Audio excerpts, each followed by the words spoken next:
दिल्ली की रातें हमेशा से रहस्यमय रही हैं। कोहरे की चादर ओढ़े सड़कों पर पसरी सन्नाटे की गहराई में कई राज छिपे होते हैं। ऐसी ही एक रात जब पूरी राजधानी गहरी नींद में डूबी थी, एक काली स्कोडा कार धीरे से सफदरजंग एन्क्लेव की तरफ बढ़ रही थी। कार के पीछे बैठे आदमी की नजरें बेचैन थीं। उसके हाथ में एक फाइल थी, एक ऐसा दस्तावेज जो देश की सुरक्षा के लिए खतरा बन सकता था। वह आदमी कोई और नहीं बल्कि रिसर्च एंड एनालिसिस विंग के एक वरिष्ठ अधिकारी विराट मल्होत्रा थे। उन्हें अभी अभी पता चला था कि सरकार के एक बड़े मंत्री के ऊपर गंभीर आरोप लगे हैं। वह एक विदेशी खुफिया एजेंसी के लिए काम कर रहा है। लेकिन सबूत इकट्ठा करने से पहले ही विराट को लगा कि वह खुद एक षड्यंत्र का शिकार हो चुका है। तो प्रस्तुत है कहानी राजनीतिक षड्यंत्र। उनकी कार के पीछे एक और गाड़ी थी, एक बाइक जिस पर दो मास्क पहने हुए आदमी बिना हेडलाइट जलाए उनका पीछा कर रहे थे। विराट ने अपनी गाड़ी की स्पीड बढ़ा दी। उसे पता था कि अगर वह इस फाइल को सही व्यक्ति तक नहीं पहुंचा पाया तो देश को बड़ा नुकसान हो सकता है। उसके दिमाग में तेजी से विचार चल रहे थे। किस पर भरोसा करूं? कौन मेरी मदद करेगा? उसने अपना फोन निकाला और एक नंबर डायल किया। फोन पर एक महिला की आवाज सुनाई दी। उसने बोला, हेलो। विराट ने जल्दी से कहा, प्रिया, मैं विराट बोल रहा हूँ, मुझे तुम्हारी मदद चाहिए। प्रिया एक पत्रकार है, उसकी आवाज में चिंता झलक रही थी। उसने पूछा, क्या हुआ? विराट ने कहा, मैं तुम्हें एक जगह मिलता हूँ। प्रिया ने कहा, अभी? विराट ने कहा, हाँ। यह जानलेवा हो सकता है, लेकिन मेरे पास कोई और विकल्प नहीं है। और फोन काट दिया। वह जानता था कि प्रिया उस पर भरोसा करती थी। वे कॉलेज के दिनों से एक दूसरे को जानते थे, लेकिन क्या वह इस मामले में उसकी मदद कर पाएगी? विराट ने अपनी कार को एक अंधेरी गली में मोड़ा और एक पुरानी इमारत के सामने रोक दी। वह जल्दी से अंदर घुसा और सीढ़ियां चढ़ने लगा। उसने पीछे मुड़कर देखा, बाइक वाले अब भी उसका पीछा कर रहे थे। ऊपर पहुंचकर उसने एक कमरे का दरवाजा खटखटाया। दरवाजा खुला और अंदर एक बूढ़ा आदमी खड़ा था, अरुण कुमार, एक पूर्व रॉ एजेंट जिसे विराट अपने गुरु की तरह मानता था। विराट ने हांफते हुए कहा, सर, मैं मुसीबत में हूँ। अरुण ने उसे अंदर बुलाया और दरवाजा बंद कर दिया। क्या हुआ? विराट ने फाइल उनकी तरफ बढ़ाई। यह देखिए। मंत्री जी वास्तव में एक दुश्मन देश के लिए काम कर रहे हैं, लेकिन मुझे लगता है कि मेरा अपना ही विभाग मेरे पीछे पड़ गया है। अरुण ने फाइल खोली और कुछ पलों तक चुपचाप पढ़ता रहा। फिर उसने सिर हिलाया। यह बहुत गंभीर है विराट, अगर यह सच है तो यह देश के लिए बड़ा खतरा है। लेकिन तुम्हें कैसे पता चला? विराट ने कहा, मेरे एक सूत्र ने यह जानकारी दी। लेकिन उसके बाद वह गायब हो गया। तभी बाहर से तेज आवाज आई, कोई दरवाजा तोड़ने की कोशिश कर रहा था। विराट ने डर से कहा, वे आ गए। अरुण ने जल्दी से एक छुपे हुए दरवाजे की तरफ इशारा किया। यहाँ से निकलो, मैं इन्हें संभालता हूँ। विराट ने फाइल वापस ली और छुपे दरवाजे से भाग निकला। पीछे से गोली की आवाज सुनाई दी। विराट ने खुद को एक अंधेरी सुरंग में पाया। वह तेजी से आगे बढ़ा और कुछ देर बाद एक और इमारत से बाहर निकला। उसने प्रिया को फोन किया। उसने जल्दी से पूछा, तुम कहाँ हो? प्रिया ने जवाब दिया, मैं तुम्हारे दिए पते पर हूँ। ठीक है, मैं आ रहा हूँ। विराट ने एक टैक्सी रोकी और उस जगह की तरफ चल पड़ा जहाँ प्रिया उसका इंतजार कर रही थी। वह जानता था कि अब वह अकेला नहीं था, लेकिन क्या प्रिया उसकी मदद कर पाएगी? क्या वह इस सच को दुनिया के सामने ला पाएगी? जैसे ही वह प्रिया से मिला, उसने फाइल उसे थमाई। इसे सुरक्षित रखो। अगर मेरे साथ कुछ हो जाए तो इसे मीडिया में लीक कर देना। प्रिया ने फाइल को देखा और आंखें फैला ली। यह तो... विराट ने कहा, हाँ, यह सच है और अब हमें इसका सामना करना होगा। प्रिया ने फाइल को अपने बैग में छुपा लिया। उसकी आंखों में डर था, लेकिन दृढ़ संकल्प भी। प्रिया ने कहा, तुम्हें अब कहीं सुरक्षित जगह पर छुपना होगा। विराट ने जवाब दिया, नहीं, मैं अभी नहीं छुप सकता। मुझे पता है कि वे मेरे हर कदम पर नजर रख रहे हैं। अगर मैं गायब हो गया तो वे तुम्हें ढूंढने लगेंगे। प्रिया ने सोचा, हमें किसी ऐसे व्यक्ति की मदद लेनी होगी जिस पर हम भरोसा कर सकें। विराट ने सिर हिलाया, मेरे पास एक नाम है, मेजर अजय सिंह। वह सेना में है और मेरे पुराने दोस्त भी। अगर कोई हमारी मदद कर सकता है तो वही। प्रिया ने अपना फोन निकाला, मैं उसे अभी कॉल करती हूँ। लेकिन विराट ने उसका हाथ रोक दिया, नहीं, फोन टैप किया जा सकता है, हमें उससे सीधे मिलना होगा। तभी दूर से पुलिस की सायरन की आवाज सुनाई दी। विराट ने तेजी से प्रिया का हाथ पकड़ा, चलो यहाँ से निकलते हैं। वे एक तंग गली में भागे जहाँ भीड़ थी। पुलिस की गाड़ियाँ उनके पीछे थीं, लेकिन भीड़ के कारण वे आगे नहीं बढ़ पा रही थीं। विराट ने एक ऑटो रिक्शा रोका और दोनों उसमें बैठ गए। ड्राइवर ने पूछा, कहाँ जाना है? विराट ने जवाब दिया, दिल्ली कैंट की तरफ। ऑटो रिक्शा दिल्ली कैंट के पास एक छोटे से कैफे के सामने रुका। विराट ने ड्राइवर को पैसे दिए और प्रिया के साथ अंदर चला गया। वहां एक कोने की मेज पर एक मजबूत कद का आदमी बैठा था। मेजर अजय सिंह ने कहा, विराट। अजय ने उसे देखते ही उठकर गले लगा लिया। तुम सुरक्षित हो, मुझे खबर मिल चुकी है कि तुम्हारे ऊपर मुकदमा चलाया जा रहा है। विराट ने आश्चर्य से पूछा, तुम्हें कैसे पता? अजय ने गंभीर होकर कहा, मेरे कुछ सूत्र हैं। तुम्हारे खिलाफ एक गुप्त वारंट जारी किया गया है।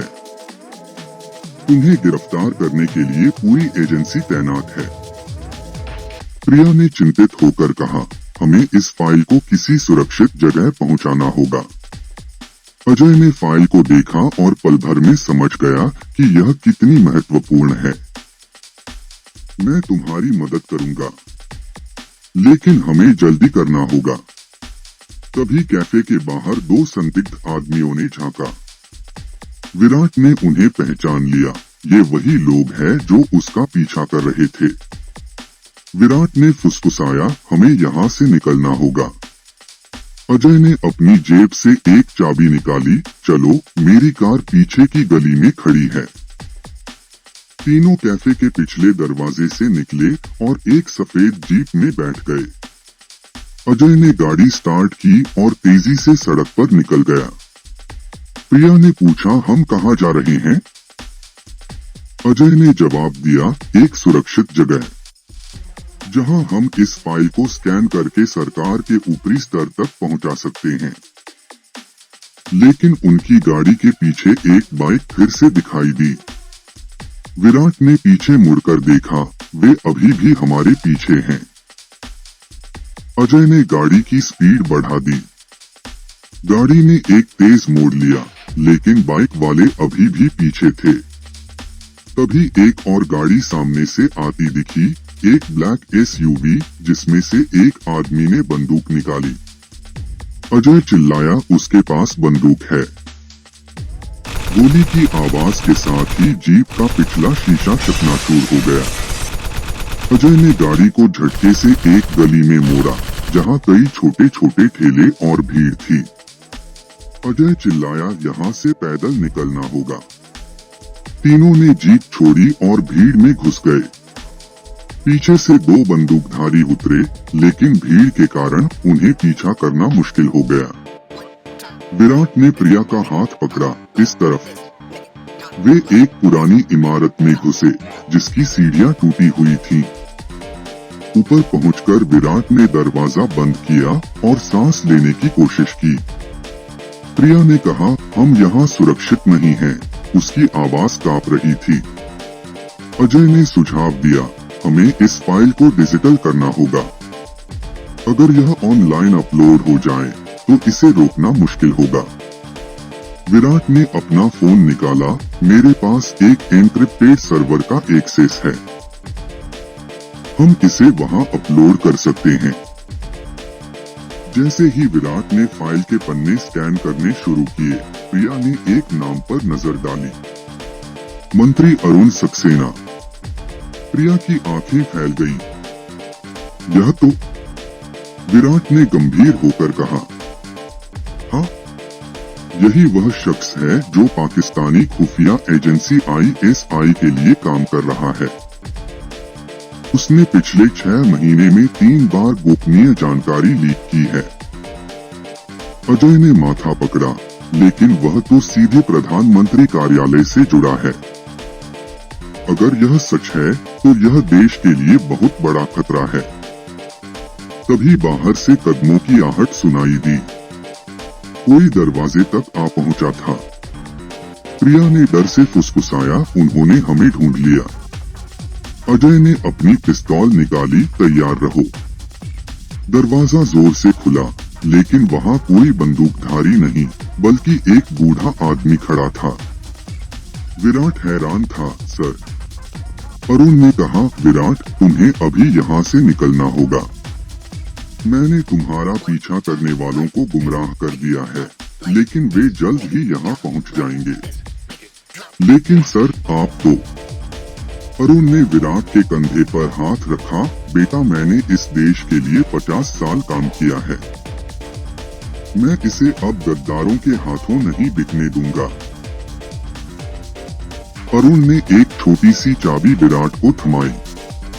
यह लो, मेरी कार नीचे खड़ी है। इसमें एक सैटेलाइट फोन है, सीधे रॉ के डायरेक्टर से बात कर सकते हो। प्रिया ने पूछा, लेकिन आप? अरुण ने दृढ़ता से कहा, मैं यहाँ रुकता हूँ, मैं उन्हें रोकूंगा। विराट ने मना करना चाहा, लेकिन अरुण की आंखों में एक ऐसा जुनून था जिसे टाला नहीं जा सकता था। अरुण ने कहा, जल्दी करो, देश तुम पर निर्भर है। तीनों ने पीछे का रास्ता पकड़ा और नीचे उतरने लगे। पीछे से अरुण की आवाज आई, जय हिंद। नीचे पहुंचकर विराट, प्रिया और अजय ने कार में बैठकर तेजी से वहां से निकलने की कोशिश की। पीछे से गोलियां चली, लेकिन वे बच निकले। प्रिया ने पूछा, अब क्या? विराट ने कहा, हमें यह फाइल मीडिया तक पहुंचानी होगी, लेकिन पहले हमें सबूत के तौर पर कुछ ठोस चाहिए। अजय ने सुझाव दिया, मंत्री अरुण सक्सेना आज रात एक प्राइवेट पार्टी में होंगे। अगर हम वहां से उसकी कोई गुप्त बातचीत रिकॉर्ड कर सकें। विराट ने सिर हिलाया, तो यह पक्का सबूत होगा। प्रिया ने अपना कैमरा निकाला, मैं तैयार हूँ। रात के 11 बजे थे। दिल्ली के एक 5 स्टार होटल के बाहर भारी सुरक्षा तैनात थी। मंत्री अरुण सक्सेना एक प्राइवेट पार्टी में शामिल होने आया था। विराट, प्रिया और अजय होटल के पीछे वाले गेट से अंदर घुस गए। विराट ने एक वेटर की यूनिफॉर्म पहन रखी थी, जबकि प्रिया ने एक प्रेस कार्ड लटका रखा था। अजय बाहर से स्थिति पर नजर बनाए हुए था। विराट ने फुसफुसाया, याद रखना, हमें सिर्फ उसकी बातचीत रिकॉर्ड करनी है। प्रिया ने अपने बटन कैमरे को चेक किया, तैयार हूँ।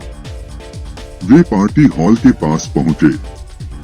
मंत्री सक्सेना एक कोने में एक विदेशी व्यक्ति से गंभीरता से बात कर रहा था। विराट ने धीरे धीरे उनके पास जाकर ड्रिंक्स सर्व किए, जबकि प्रिया ने कैमरा ऑन कर दिया। विदेशी आदमी ने कहा, आपका पेमेंट स्विस बैंक में ट्रांसफर हो गया है।